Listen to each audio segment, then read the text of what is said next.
चलो मान लो कि तुम्हारी हाल ही में शादी हुई है और तुम्हारी बीवी का नाम है रीटा, तुम्हारे 3 बच्चे भी है साथ में और तुम बहुत ज्यादा खुश हो। पर यहाँ पे कैच ये है कि रीटा और तुम्हारा एक बच्चा है और जो उसके दूसरे बच्चे हैं, एक लड़का एक लड़की, वो उसके पिछले पति के बच्चे हैं। पर रिगार्डलेस ये तुम्हारे लिए इतना मैटर नहीं करता, क्योंकि तुम्हारे लिए मैटर करता है कि तुम रीटा के साथ कितना ज्यादा खुश हो और तुम उसके बच्चों को कितना ज्यादा प्यार करते हो। क्योंकि शादी के बाद हमारी फैमिली को प्यार करना ही हमारी जिंदगी बन जाती है। अब सब कुछ तुम्हारे लिए अच्छा चल रहा था, पर good things don't last for ever.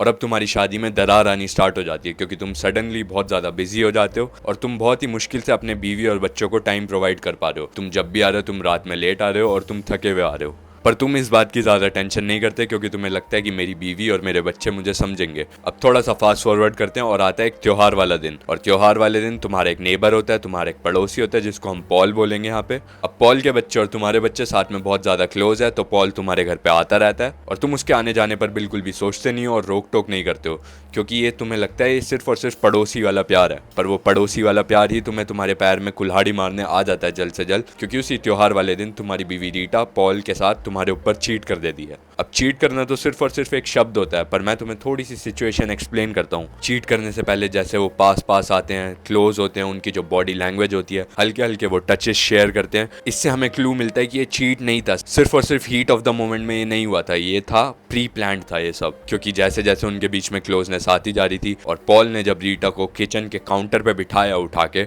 और फिर उन्होंने किस करी, जो कि सिर्फ और सिर्फ एक किस पे खत्म हो गया। आगे से रीटा ने कभी भी पॉल के साथ बात भी नहीं करी और एक किस से ज्यादा कुछ भी नहीं हुआ। पर क्या ये सिनेरियो इमेजिन करके तुम्हारा खून खौल रहा है? अगर तुम्हारा नहीं खौल रहा तो मेरा तो बहुत ज्यादा खौल रहा है, क्योंकि मैं अपने साथ ये होता हुआ बिल्कुल भी इमेजिन नहीं कर सकता। पर मान लो कि अगर मेरे साथ ये हुआ भी और अब मैंने अपनी बीवी रीटा को फॉरगिव कर दिया, मैंने उसे माफ कर दिया ये करने के लिए, और जब मैंने रीटा को माफ करा मैं तभी के तभी वहां पे नोटिस करता हूँ कि रीटा का बिहेवियर मेरी तरफ बिल्कुल बदल चुका है। अब वो एकदम से मेरे साथ बहुत ज्यादा प्यार व्यार दिखा रही है और वो मुझे बोल रही है कि चलो अब हनीमून पे जाते हैं, हनीमून पे कहीं ना कहीं चलते हैं। अब उसका चेंज बिहेवियर देखकर मुझे उसके ऊपर और ज्यादा गुस्सा आ रहा है। जहाँ पे मैंने उसे इनिशियली भुला दिया था, अब जब वो इतना ज्यादा ही मेरे ऊपर क्लोज हो रही है और वो मुझे अब हनीमून के लिए फोर्स कर दिया कि जैसे कि मैंने कुछ करा और उसने मुझे माफ कर दिया और अब वो प्यार जताना चाह रही है मेरी तरफ। मेरे दिमाग में ये सोचकर सिर्फ और सिर्फ एक ख्याल आता है, वाओ कितनी ज़्यादा सेल्फ राइटियस हो सकती है एक औरत। अब मुझे पता है तुम्हें ये स्टोरी सुनकर गुस्सा तो आ ही रहा होगा, अगर तुम इमेजिन कर रहे हो कि तुम्हारी बंदी के साथ ऐसा होता या फिर तुम्हारी बीवी होने के बाद ऐसा होता, और तुम्हारे मन में बहुत सारे डर भी होंगे कि भाई शादी किसे करनी है, बीवी किसे बनानी है, एक गर्लफ्रेंड किसे चाहिए, चीट कर ही देती है लड़कियां, कभी भी किसी की सगी नहीं होती, ये डायलॉग तुम्हें पता ही होगा।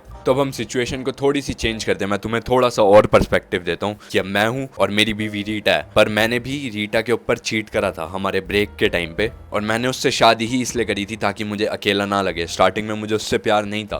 तो क्या यहाँ पे असल में रीटा की गलती होगी या फिर नहीं? I mean, गलती तो उसी की है, पर क्या मुझे इतना ज़्यादा गुस्सा होना चाहिए या फिर नहीं, क्योंकि उसने भी मुझे पहले माफ़ करा था और शायद से मैं उसे इमोशनली इतना ज़्यादा खुश कर ही नहीं पाया जितना वो डिज़र्व करती थी। और स्पेशली इस बात को ध्यान में रखते हुए कि उसके पहले से 2 बच्चे थे और वो पहले से ही एक ब्रोकन सोल थी। पहले मैं बता दूं, मेरे साथ ऐसा कुछ नहीं हुआ, मैं तुम्हें मेरी स्टोरी नहीं बता रहा हूँ, ये मैंने देखा था एक सीरीज़ में, और इस सीन को देखते हुए मुझे सिर्फ और सिर्फ गुस्सा आ रहा था और मेरा खून बहुत ज़्यादा खौल रहा था, मेरा खून बॉइलिंग पॉइंट पर आ गया था। पर वहीं पे मैंने इस चीज़ को समझने की कोशिश करी कि क्यों जब लड़कियां चीट करती हैं, और चीट तो क्या सिर्फ और सिर्फ एक किस करती है, तो हम मर्दों का खून इतना ज़्यादा खौल जाता है, और वहीं पे अगर कोई और मर्द चीट करे तो हम उसे अंडरस्टैंड करते हैं और शायद से हम उसकी तरफ इतना ज़्यादा ध्यान भी नहीं देते। तो अब यहाँ पे सबसे पहले बात आ जाती है मेल नेचर और फीमेल नेचर की। अब मेल्स हमें पता ही है कि अक्सर पॉजेसिव होते हैं, वो अपनी बीवी या फिर अपनी गर्लफ्रेंड को एक अचीवमेंट की तरह देखते हैं, और वो बिल्कुल भी नहीं चाहते कि जिस बीवी जिस गर्लफ्रेंड के ऊपर उन्हें इतना ज़्यादा गर्व है कि उनके पास ये एक तरह की अचीवमेंट है, उसे कोई और हासिल भी कर पाए, हासिल तो क्या छू भी पाए उस अचीवमेंट को कोई और। और वहीं पे औरतों का एक मदरली नेचर होता है कि लड़का बाहर जाएगा, वो कुछ कुछ चीज़ें तो करेगा, वो दुनिया में जाएगा अगर एक मर्द, तो उसके साथ कई तरह के हादसे होंगे। औरत का काम है मर्द को समझना और उसे प्यार करना, और इसीलिए तुम देखते हो जब भी कोई मर्द चीट करता है तो लड़की थोड़ा बहुत रोती है, पर वो उसी के पास रहती है। और वहीं जब एक लड़की चीट करती है, मर्द अपनी पूरी की पूरी जिंदगी को तहस महस कर देता है, वो हर वक्त गुस्से में रहता है, हर वक्त फ्रस्ट्रेटेड रहता है, और वो गाली गलौज पे भी रिजॉर्ट कर देता है। हम सब आर वर्ड तो जानते ही होंगे जो लड़कियों के अगेंस्ट यूज होता है। अब हमें थोड़े थोड़े सोशल सर्कल्स को समझने की जरूरत है। जहाँ लड़कियों का सर्कल होता है और एक लड़कों का मेल ग्रुप होता है, उसके अंदर फर्क होता क्या है? तो लड़कियां जब भी अपनी दोस्तों के पास जाती है, अपनी ज़िंदगी की प्रॉब्लम्स को शेयर करती है, वो एक इमोशनल लेवल पे कनेक्ट होती है। और वहीं लड़के अपने दोस्तों के पास जाते हैं तो सिर्फ और सिर्फ बकवास करते हैं और हंसी मजाक करते हैं। अब ऐसा होता क्यों है? इसके पीछे एक रीज़न होता है। लड़की अपनी इमोशनल नीड्स को अपने दोस्तों के साथ शेयर करती है क्योंकि वो सोचती है कि वो एक लड़के के साथ नहीं कर सकती। जो एक लड़कियों वाले स्ट्रगल्स होते हैं, एक लड़की की जो बायोलॉजिकल स्ट्रगल्स भी होते हैं, जैसे कि पीरियड्स होते हैं एक लड़की को, वो ऐसी फीलिंग्स को एक लड़के के साथ ज़्यादातर टाइम नहीं शेयर कर सकती क्योंकि एक लड़का जिसने ये सब कभी फील ही नहीं करा वो उसे समझ ही नहीं सकता। वो कोशिश कर सकता है बिल्कुल, पर वो समझ नहीं सकता। और वहीं पे एक लड़का अपने दोस्तों के साथ इमोशनल चीज़ों को शेयर करने में घबराता है क्योंकि उसकी वो वाली नीड्स एक लड़की ही समझ सकती है, क्योंकि लड़कियां अक्सर इमोशनल होती हैं। और वहीं एक लड़की के साथ वो इतनी ज़्यादा बकचोदी नहीं काट सकता और वो इतनी ज़्यादा हंसी मजाक नहीं कर सकता, क्योंकि अगर उसने उस लेवल का हंसी मजाक लड़की के साथ कर दिया, अपनी बीवी या अपनी गर्लफ्रेंड के साथ कर दिया, तो उसकी बीवी उससे बहुत ज़्यादा चिढ़ना शुरू हो जाएगी। तो इसलिए लड़के अपने दोस्तों के साथ ऐसे टाइम स्पेंड करते हैं। और ये होती है हमारी एक सोशल एक्सपेक्टेशंस, एक सोशल नॉर्म। और ये सोशल नॉर्म्स अक्सर बहुत हद तक हमारी हैबिट्स को शेप करते हैं और हमारे बिहेवियर्स को भी शेप करते हैं। और वैसे ही एक हैबिट होती है पॉर्न से एक्सपोजर। अक्सर तुमने देखा होगा पॉर्न की ऑडियंस, ये मुझे तुम्हें बताने की भी जरूरत नहीं है, 90% मर्द होते हैं और 10% या 5% ही औरतें होती हैं।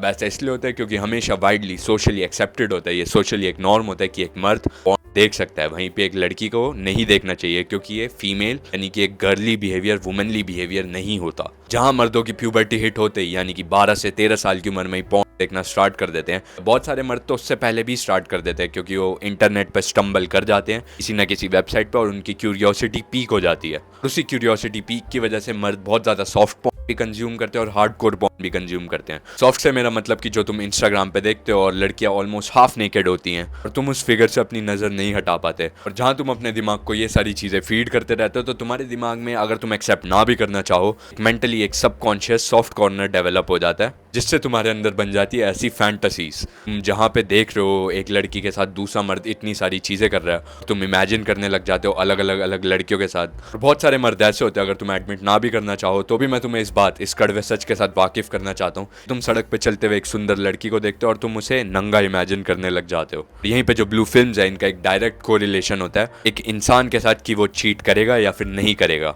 जहाँ एक इंसान बहुत ज़्यादा ब्लू फिल्म्स को कंज्यूम कर रहा है उसकी उतनी प्रोबेबिलिटी बढ़ जाती है कि वो चीट करेगा। जहाँ पे उसकी इतनी ज़्यादा प्रोबेबिलिटी बढ़ जाती है उसके जेंडर में इतनी ही ज़्यादा अंडरस्टैंडिंग भी बन जाती है, एक मर्द के दूसरे मर्द के साथ अंडरस्टैंडिंग बन जाती है अगर वो चीट कर भी रहा है, जो कि अक्सर नहीं होने वाला है क्योंकि मर्दों को अक्सर इतने चांस मिलते ही नहीं है। तो उस चीटिंग के पीछे कुछ भी सीरियस नहीं है, वो सिर्फ और सिर्फ एक फैंटेसी है। उनकी लाइफ में उसकी बीवी के साथ, उनकी गर्लफ्रेंड के साथ रिलेशनशिप में इस चीज़ का कहीं भी असर नहीं दिखने वाला है। वहीं पे अगर वुमेन चीट करेंगी वो कम ब्लू फिल्म्स को कंज्यूम करती है, हम उनसे एक्सपेक्ट नहीं करते कि एक औरत चीट करे इतना। फिर भी अगर वो औरत चीट कर दे तो वो चीट करेगी most of the times emotional instability की वजह से। तुम उस औरत को इतना ज़्यादा खुश नहीं कर पा रहे हो और यही बात एक दूसरी औरत समझती है और यही वजह है कि क्यों एक औरत दूसरी औरत को सपोर्ट करती है अगर वो कुछ भी गलत करती है, और मर्द भी सेम यही चीज़ करते हैं। पर हम मर्दों की औरतों को लेकर एक्सपेक्टेशन नहीं होती, इसलिए हम एक्सेप्ट ही नहीं कर पाते कि औरत ने ऐसा करा क्यों। और हमारा खून इतना ज़्यादा खौलता है, हम जितना मर्जी कोशिश कर ले, जितनी मर्जी इक्वेशंस अपने दिमाग में रख ले, क्योंकि हाँ मैं इस चीज़ से गुजर चुका हूँ। हम कभी भी समझ ही नहीं पाते कि मैंने ऐसी कौन सी कमी छोड़ी कि उसने मेरे ऊपर चीट करा। हम अक्सर इनसिक्योर भी हो जाते हैं,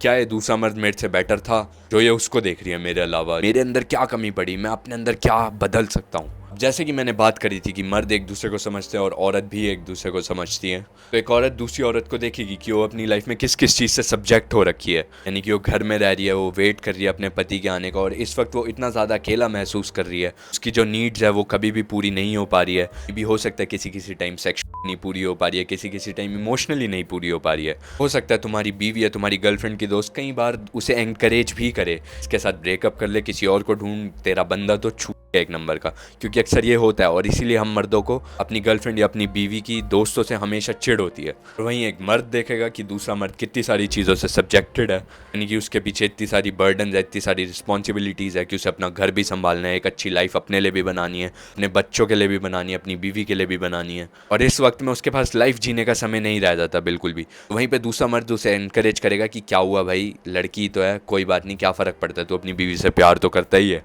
इसी तरह हम सब अपने ही जुर्मों को लेकर अंधे हो जाते हैं। हम ये नहीं देखते कि हम किसको हर्ट कर रहे होंगे, हम सिर्फ और सिर्फ सबसे पहले अपनी फीलिंग्स को कंसिडर करते हैं। अक्सर औरतें एक टर्म यूज़ करती है जो कि होता है ऑल मैन आर बैड, और हम अक्सर खुद को डिफेंड करते हैं कि नहीं, ऑल मैन बैड कैसे होते हैं। हम हमेशा ये वाली आर्ग्यूमेंट भी देते हैं, अगर सारे ही मर्द बुरे हैं मतलब तो तेरा बाप और तेरा भाई भी बुरा हुआ, फिर कोई कोई लोग होते हैं वो अपने ऊपर ले लेते हैं इस बात को और इनसिक्योर हो जाते हैं कि नहीं भाई मैं तो बुरा ही नहीं हूँ, मैंने आज तक किसी का बुरा ही नहीं करा। अब हम यहीं पे हम मर्द वो चीज़ नहीं देखते जो कि हम कहते हैं कि सारी लड़कियाँ बुरी होती है। यार लड़कियों का क्या है, लड़कियाँ तो सिर्फ और सिर्फ पैसों के पीछे भागती है, लड़कियों के ऊपर ट्रस्ट नहीं करा जा सकता।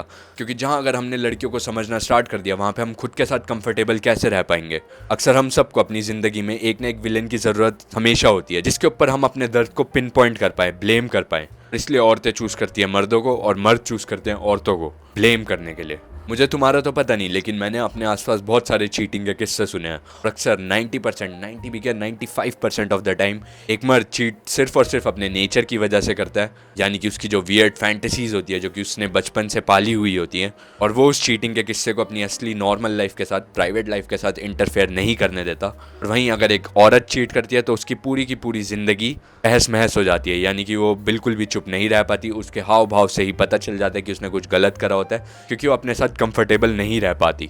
एक लाइन होती है, we grow up with what we consume, यानी कि जिस तरह का हमें खाना मिला होता है हम उसी को खा के बड़े होते हैं।